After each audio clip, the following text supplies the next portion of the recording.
Patrick Ta's signature cream over powder gives a gorgeous glam look on celebrities. But what does it do for real, live, mature skin after the age of 40 or 50? Stick around to find out. You might be surprised.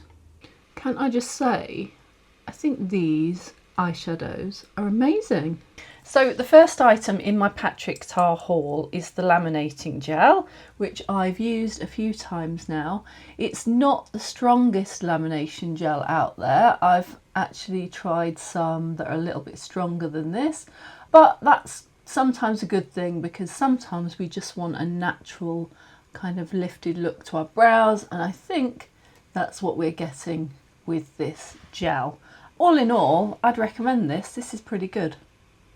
Next up to try in my Patrick Ta haul is the Major Skin Hydrolux Luminous Skin Perfecting Foundation. I've got this in the shade 6 Neutral, and it has some rather interesting ingredients. It says that it is a luminous medium coverage, lightweight, hydrating, infused with 3 types of hyaluronic acid, plus squalane and fermented kombucha. This formula blends seamlessly and blurs imperfections for a glowy skin-like finish. Shake well, apply foundation to moisturize skin with brush or sponge, building to desired coverage. So I'm pretty excited to try this. It's in rather a snazzy bottle. In fact, all of the Patrick Ta packaging is this super high shine finish, which makes it feel rather luxury. And yeah, I'm looking forward to giving this a try. I'm going to put a couple of pumps of this on my palette and then go in with a foundation brush. Actually, before we go in with the brush, I just wanted to swatch it on my skin so that you can see what the shade 6 Neutral looks like against my skin tone.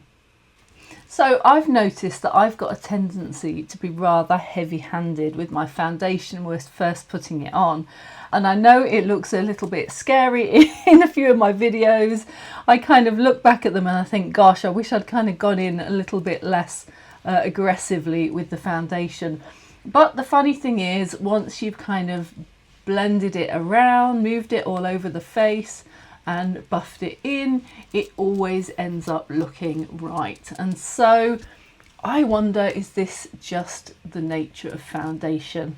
I suspect if I went in a little bit less aggressively, I would end up finding that there just wasn't enough there and not enough to move around and cover all the skin on my face.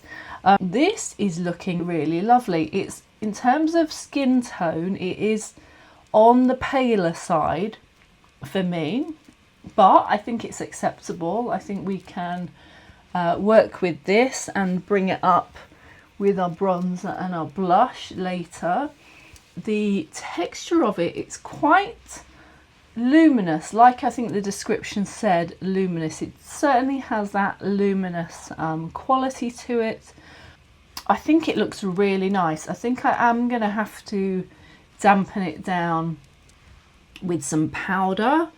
I actually used to go around without using powder at all, and that kind of baffles me a little bit now. I think I must have just been buying very matte foundations so that I didn't really need a powder. But I think with these luminous ones, actually the luminous finish is really lovely, but I wouldn't want to walk around like this. My face does look a little bit on the glossy side.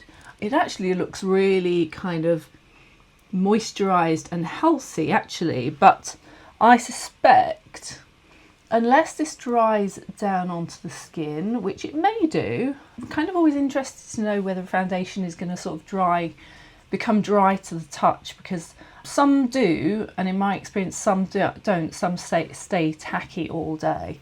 I would prefer them to dry down to the touch.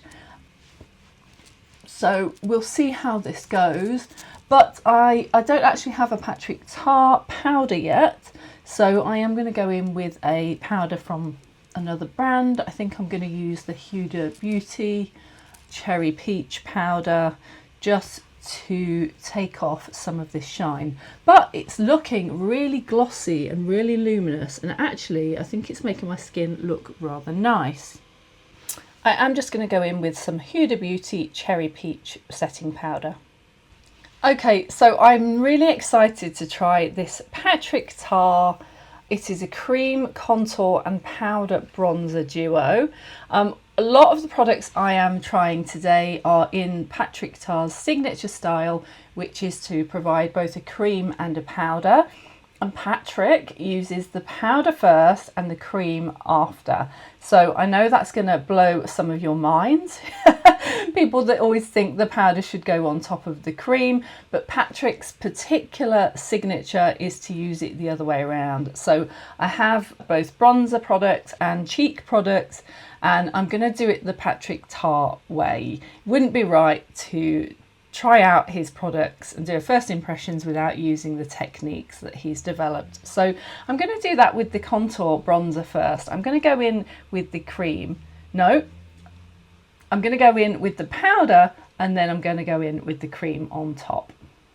I'm going to use a little bit of a smaller brush. I think that sometimes the larger brushes are just not quite giving me enough control. So because this is the first time I've used this product, I kind of want to be able to control where it's going and how much I apply. And so I'm going to do that by using a slightly smaller brush. And as per my usual technique, I'm going to take the powder around the hairline and underneath the cheekbones and across onto the cheeks. This bronzer duo is in the shade She's Statuesque, which I probably went for one of the lighter ones with my skin being so light toned.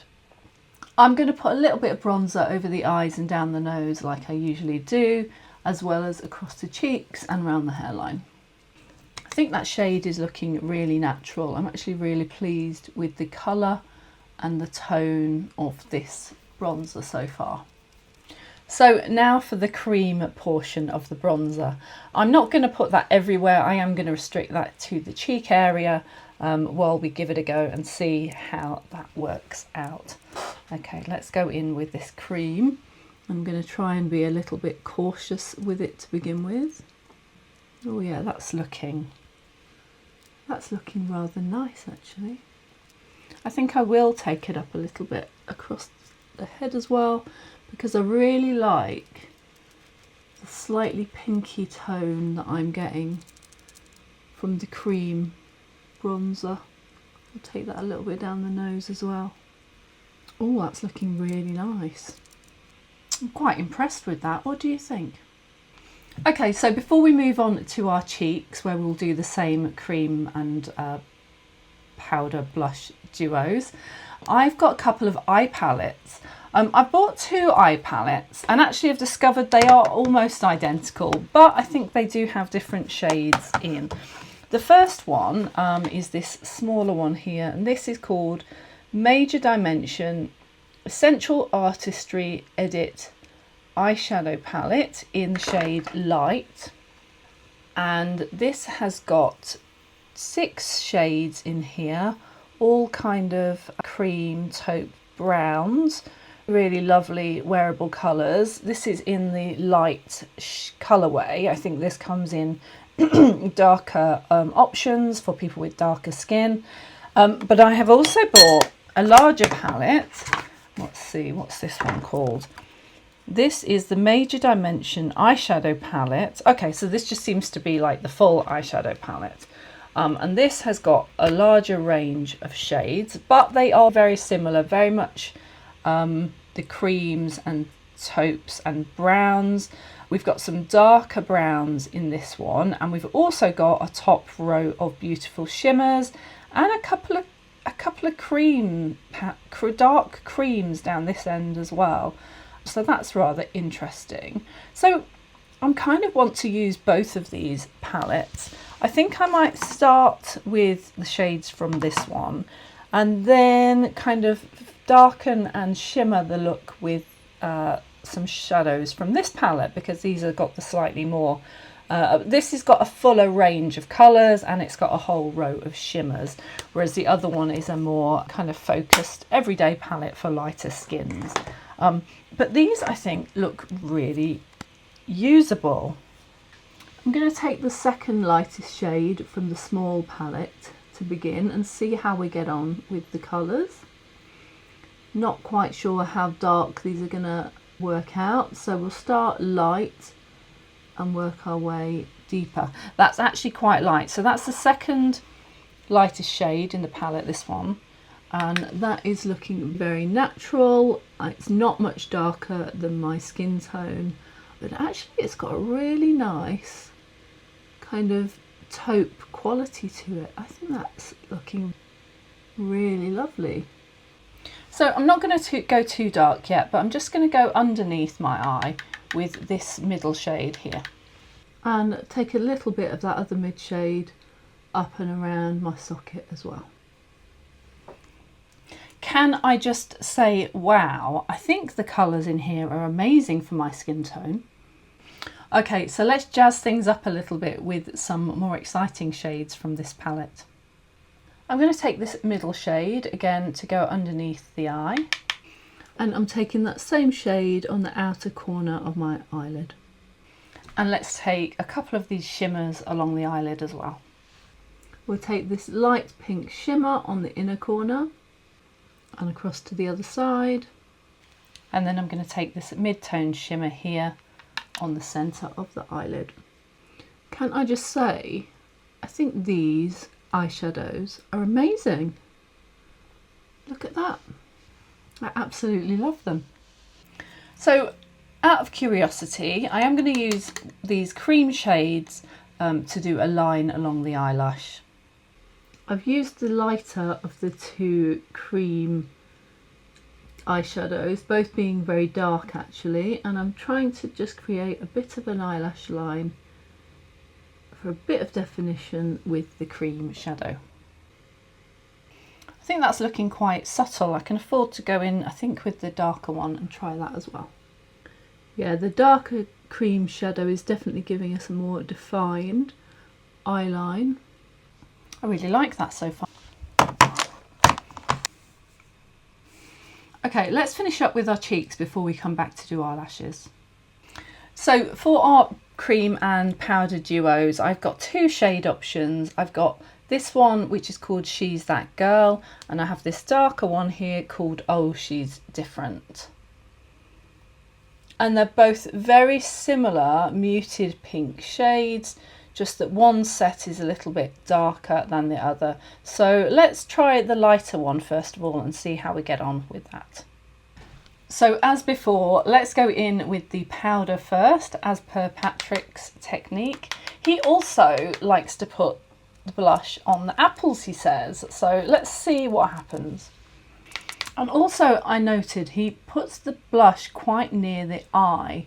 I guess that's his personal preference, is to put it on the apples and up near the eye area. But saying that, he still sweeps it up and around the cheekbones and the temples and a little bit on the nose. I think just to be cautious when you're putting it on the apples that you don't go too close to the nose, as I am prone to doing. So there we have our powder blush application. Now it's time to go in over the top with our cream blush. What do you think of Patrick's technique? Are you a fan? A convert? Okay, let's just finish up our eyes. I don't have a Patrick Tar mascara, so I'm going to go in with Dior, and then we will finish up with the Patrick Tar lip plumpers. I have a number of different colours to swatch for you on my hand before we pick one, and I have one lip cream colour as well, so we'll decide which one of those we are going to go for the finished look after our mascara is done. For the mascara, I'm going to go in with the Dior. I have the lash primer and the, I think it's the black overcurl. Iconic overcurl in black. Okay, so I have 4 different Patrick Tar lip plumpers here. I'm going to swatch them all on the back of my hand so you can take a look at the different colours. This lilac shade is called For the Girls. This cranberry shade is called unavailable. This shade is called Full Syringe, and this shade is called 2ccs. They are all plumping glosses, so you can see they are all quite sheer. There's not a lot of difference between them. I'm sure once you actually get them on, they look very similar, but they are all plumping glosses and they all look very lovely. And then this is Patrick Ta's Silky Cream Lip in the shade Seductive. Let's try on the shade 2ccs. As I suspected, these are very sheer. There really isn't a lot of colour coming out here. This was the shade on the back of my hand. And you're really just seeing a hint of colour, and it's mostly gloss. Let's see if the shade Unavailable has a slightly darker tone to it. Yeah, so this is the shade Unavailable, and this has definitely got a more of a colour payoff. In fact, I think that's a really pretty colour. So I think I'm going to leave it there for today. This is my final Patrick Ta full face look, taking full advantage of Patrick's cream over powder technique. What do you think of it? Let me know down in the comments if you're tempted to try his cream over powder and what you think of this makeup look today. I have been so surprised by this range. I actually think the shades available are mind-blowing. I think the eyeshadows, the cheeks, the lips, I think they all harmonise with my colouring in an incredible way, in a way that I don't always see from other brands. So I have been really pleasantly surprised. If I have one reservation, it is that maybe it is a little bit shiny or sheeny for me. I could probably resolve that by using a little bit more of the powder and a little bit less of the cream, and really just using the cream for a bit of a highlight. But all in all, I think this is a really great look, and I'm really kind of impressed by Patrick Ta's makeup range. If you enjoyed this video, please take a look at one of my other videos here. Don't forget to stay curious, and I'll see you next time. Thank you for watching.